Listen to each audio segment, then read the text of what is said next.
every good idea I've had has come from seeing something that just doesn't exist. For example, I mean, server-side rendering, which is a big part of OTOY, was something that had been around. You know, there was a cable company that had worked on getting games to play over cable systems, but it hadn't been done because a lot of people abandoned it because of latency and compression and speed issues.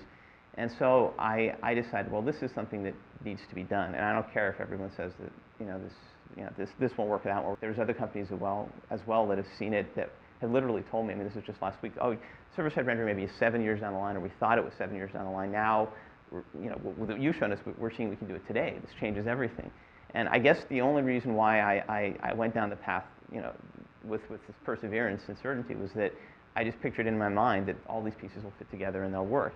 So I guess the first step to doing something that is innovative is making sure in your head that it's going to work, and then knowing you have the skill sets to do it. And in certain cases, when I don't, I only learned how to do 3D video card programming in 2005. So I started pretty much learning DirectX and then moving 3 months later into rendering the way I did in OTOY.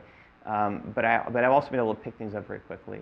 And people that want to be innovators certainly can't let other people say it's not going to work. And because even when it does work, there's some people that will look at it and say, well, I think that's fake. And then you have to go through another set of 3 meetings before they realize, oh, that's real.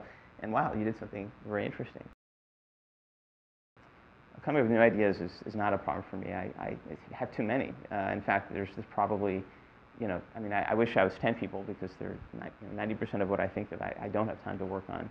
I think that it's harder to get people to let go of older ideas, especially when you're trying to push something that is really replacing an existing infrastructure, and certainly some of the things, 2 of the major things we're doing, such as the rendering and the server-side system, do that, and they're disruptive. So I think that you get different reactions. Some people, depending on where they are and whether they've made a big investment in a previous way of doing things, they don't want to change. And I think that's, you almost have to go out there and prove it on your own before people sometimes will accept that what you're doing is valid. And that's certainly part of our work as well, is just picking products that showcase this work, and that always opens up the door to everybody after that.